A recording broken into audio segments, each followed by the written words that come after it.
Hello student, एक बार आपका फिर से हार्दिक अभिनंदन है। उम्मीद करती हूँ आप सब अच्छे होंगे। आज मैं हिस्ट्री से मॉडर्न हिस्ट्री के टॉप 50 क्वेश्चन लेकर आई हूँ। उम्मीद करती हूँ आपके लिए बहुत यूजफुल होगी वाली क्लास।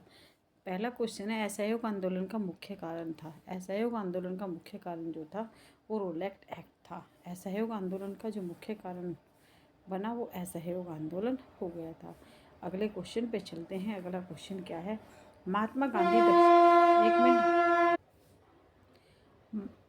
गांधी दक्षिण अफ्रीका से वापस कब लौटे? तो महात्मा गांधी दक्षिण अफ्रीका से 1915 में वापस लौटे। अगले क्वेश्चन है, सविनय अवज्ञा आंदोलन महात्मा गांधी ने नमक को अधिकांश महत्व क्यों दिया? नमक का प्रयोग अमीर और गरीब सभी करते हैं, यह भोजन का अभिन्न हिस्सा, ये बात भी सही है। नमक तैयार करने पर सरकार का एक अधिकार था, तो उपयुक्त सभी, ये बिल्कुल राइट हो जाएगा। अगले क्वेश्चन पे चलते हैं, करो या मरो का नारा किसने दिया था?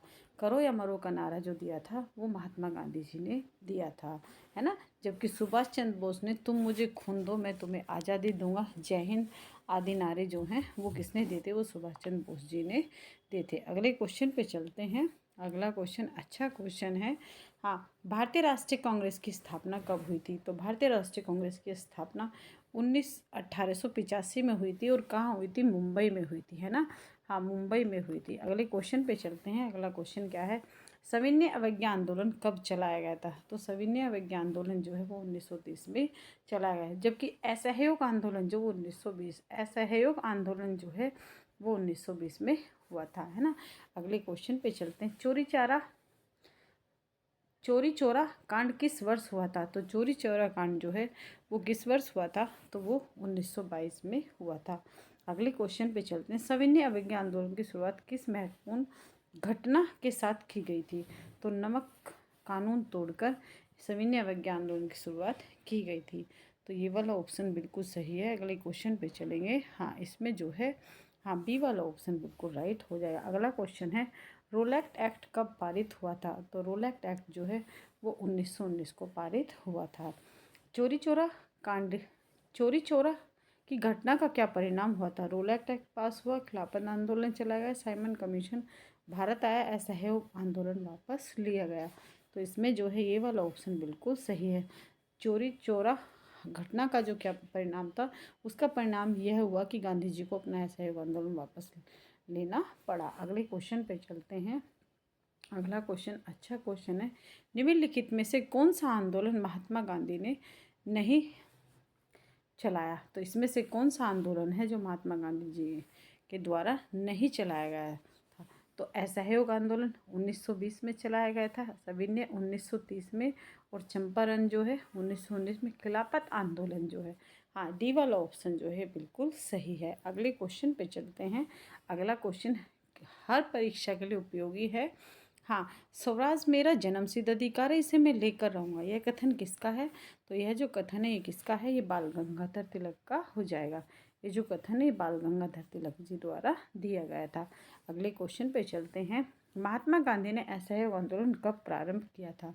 तो महात्मा गांधी ने असहयोग आंदोलन 1920 में, रोलैक्ट एक्ट 1919 में, हाँ 1920 में असहयोग आंदोलन का प्रारंभ किया था। अगले क्वेश्चन पे चलते हैं, 1932 में पुणे एक्ट किन दो नेताओं के बीच हुआ था? हाँ, अच्छा क्वेश्चन है, किन दो नेताओं के बीच हुआ था? 1932 में पूना एक्ट किन दो नेताओं के बीच हुआ था? तो जवाहरलाल महात्मा गांधी, सरदार वल्लभ भाई पटेल, जवाहरलाल नेहरू, सुभाष चंद्र बोस, महात्मा गांधी और डॉक्टर भीमराव अम्बेडकर के। हाँ, पूना पैक्ट जो है वो महात्मा गांधी और डॉक्टर भीमराव अम्बेडकर जी के बीच हुआ था। अगला क्वेश्चन है, साइमन कमीशन भारत कब आया? तो साइमन भारत कब आया था? हाँ, अच्छा क्वेश्चन है। तो 1928 में साइमन भारत आया था। अगले क्वेश्चन है, अगर ये क्वेश्चन बनता है कि साइमन कमीशन कब बना था? तो 1927 में। और भारत कब आया था? 1928। भारत छोड़ो आंदोलन किसने प्रारंभ किया था? भारत छोड़ो आंदोलन का नेतृत्व किसने किया? ये क्वेश्चन ऐसे भी बन सकता है। तो नेतृत्व जो है वो किसने किया था? तो वो महात्मा गांधी जी ने किया था। हाँ, ये जो है बिल्कुल सही है। वंदे मातरम गीत के लेखक कौन है? तो बंकिम चंद्र चटर्जी जो है वो वंदे मातरम गीत के रचयिता हो जाए। अगले क्वेश्चन पे चलते हैं, हिंद स्वराज नामक पुस्तक के लेखक कौन थे? तो बाल गंगाधर तिलक, महात्मा गांधी, स्वराज पाल, पंडित जवाहरलाल नेहरू। तो बहुत अच्छा क्वेश्चन है। हाँ, हिंद स्वराज नामक पुस्तक के लेखक कौन थे? तो महात्मा गांधी हो जाएगा। हरिजन नामक पत्रिका भी इनके द्वारा ही चलाई गई थी। तो ये वाला ऑप्शन बिल्कुल राइट है। अगले क्वेश्चन पे चलते हैं। गुमास्ता क्या है? गुमास्ता जो है वो क्या है? बुनकर है, वेतनभोगी कर्मचारी, कपड़ा व्यवसायी, ऊन बेचने वाले। तो इसका जो राइट आंसर होगा, हाँ, वेतनभोगी कर्मचारियों को जो वेतन लेते थे, जो सरकार के एम्प्लॉय थे और उन्हें वेतन मिलता था, उन्हें गुमास्ता कहा जाता था। भारत वापस आने पर गांधी जी ने पहला सत्याग्रह कहाँ किया था? अच्छा क्वेश्चन है। पहला सत्याग्रह जो है वो इन्होंने कहाँ किया था? हाँ बिल्कुल, इसमें चंपारण में किया था। नील खेती के विरुद्ध जो है, हाँ बिल्कुल चंपारण में किया था। आनंदमठ उपन्यास के लेखक कौन है? आनंदमठ जो उपन्यास है उसके लेखक कौन है? तो बंकिम चंद्र चटर्जी जो हैं वो इसके राइटर हो जाएंगे। अगले क्वेश्चन पे चलते हैं। 1920 में कांग्रेस की किस अधिवेशन में असहयोग आंदोलन से गति मिली थी? तो इसका राइट आंसर क्या हो जाएगा? हाँ, तो नागपुर अधिवेशन में। इसको 1920 में कांग्रेस के किस अधिवेशन में असहयोग कार्य, तो ये जो है, हाँ, नागपुर अधिवेशन में। अगले क्वेश्चन पे चलते हैं। भारतीय वाणिज्य एवं उद्योग परिसंघ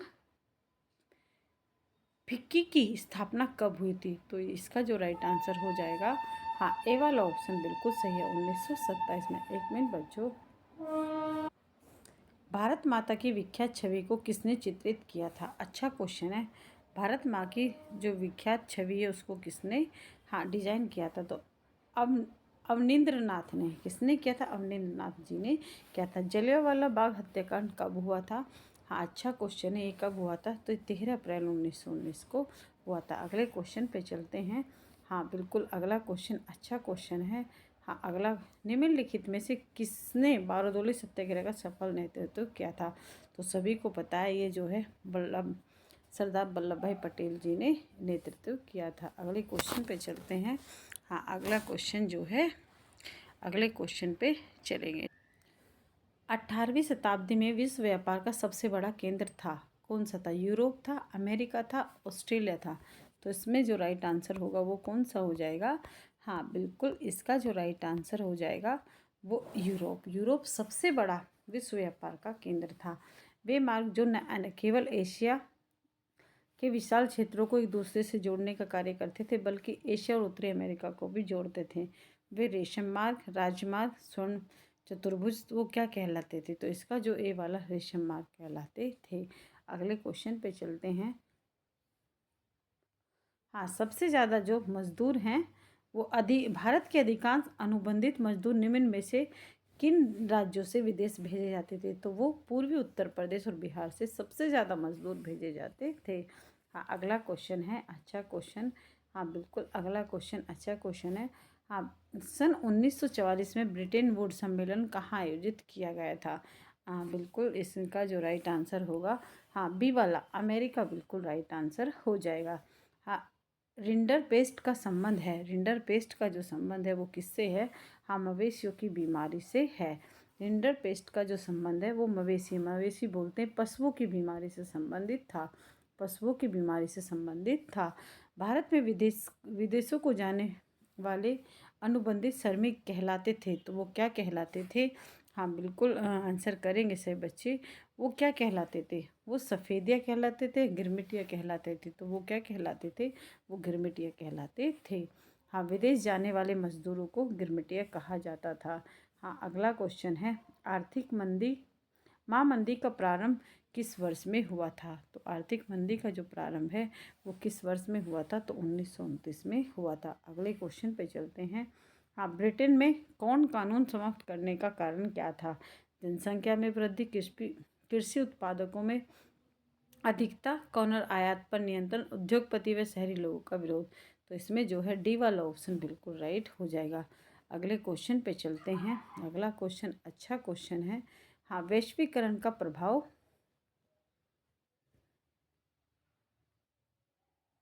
वैश्वीकरण से के विपरीत प्रभाव निम्न में से किस पर पड़ा था? तो धनी वर्ग पर, कुशल वर्ग पर, श्रमिक वर्ग पर।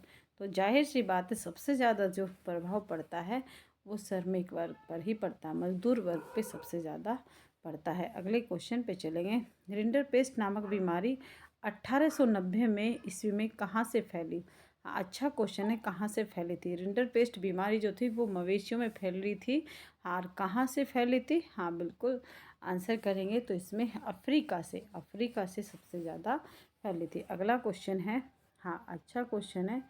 हाँ, निम्नलिखित में से कौन सी विशेषता 1929 ईस्वी की महामंदी की नहीं है? कृषि उत्पादनों की कीमतों में गिरावट। हाँ, इसमें राइट आंसर जो होगा वो कौन सा हो जाएगा? हाँ, आय और व्यापार में काफ़ी गिरावटें आई, तो सी वाला ऑप्शन बिल्कुल सही है। हाँ, निम्नलिखित में से कौन सी विशेषता 1929 की महामंदी की नहीं थी? आय और व्यय में काफ़ी गिरावटें आई, तो सी वाला ऑप्शन बिल्कुल सही है। हाँ, अगले क्वेश्चन पे चलते हैं। अगला क्वेश्चन क्या है? विश्वव्यापी आर्थिक मंदी का सबसे बुरा प्रभाव किस देश पर पड़ा था? सबसे बुरा प्रभाव जो है वो किस देश पर पड़ा था? वो अमेरिका पर पड़ा था। प्रथम विश्व युद्ध कब प्रारंभ हुआ था? वेरी इंपॉर्टेंट क्वेश्चन है, कितनी बार एग्जाम में हाँ 1914 में हुआ था। अगले क्वेश्चन पे चलते हैं। निम्नलिखित में से कौन सी वैश्वीकरण की विशेषता नहीं है? देशों के बीच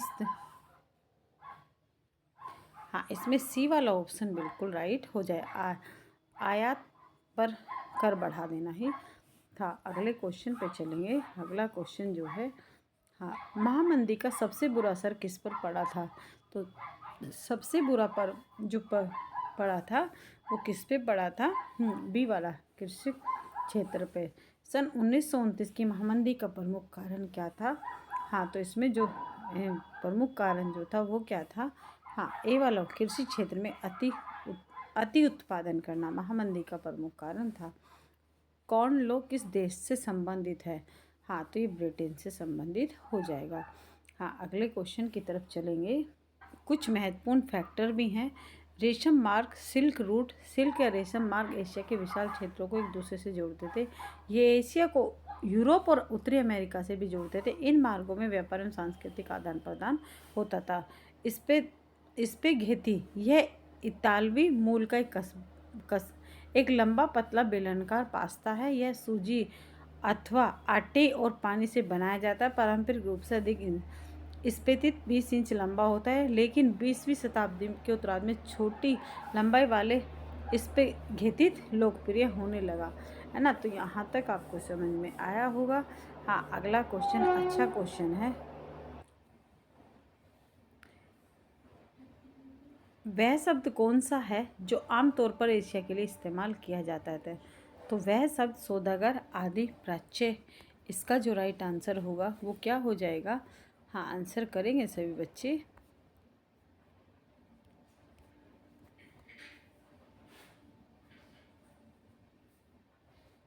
एक मिनट बेटा। हाँ, इसमें जो है उसको प्राच्य कहा जाता था। क्या कहा जाता था? प्राच्य। प्राच्य मतलब पाश्चात्य। स्पेनिंग जेनी का आविष्कार किसने किया था? अच्छा क्वेश्चन है। हाँ, तो जेम्स हर्ग्रीव्स ने किया था। स्पेनिंग जेनी का प्रयोग जो है वो जेम्स हर्ग्रीव्स कंपनी में बुनकरों पर निगरानी रखने के लिए जो वेतनभोगी कर्मचारी नियुक्त किए गए थे उनको क्या कहा जाता था? उनको गुमस्ता कहा जाता था। अच्छा क्वेश्चन है। अगले क्वेश्चन पे चलते हैं। मुंबई में पहली कपड़ा मिल कब स्थापित की गई थी? तो पहली कपड़ा मिल जो है 1804 में स्थापित की गई थी। देश की पहली जूट मिल कब और कहाँ स्थापित की गई थी? हाँ, तो कब और कहाँ स्थापित की गई थी? 1955 में कलकत्ता में स्थापित की गई थी। जे.एन. टाटा ने किस वर्ष जमशेदपुर में भारत का प्रथम लौह एवं इस्पात संयंत्र स्थापित किया था? तो इसमें बहुत अच्छा क्वेश्चन है ये वाला। हाँ, इसमें भी कहाँ कब किया था? तो इसमें जो है 1912 बिल्कुल राइट आंसर हो जाएगा। मारवाड़ी व्यवसायी सेठ हुकमचंद द्वारा कोलकाता में कौन सी पहली मिल स्थापित की गई थी? कपड़ा मिल, चीनी मिल, जूट मिल। हाँ, तो ये वाला क्वेश्चन भी कई बार लगता है। तो जूट मिल स्थापित की थी। मद्रास, चेन्नई में प्रथम कताई व बुनाई मिल की स्थापना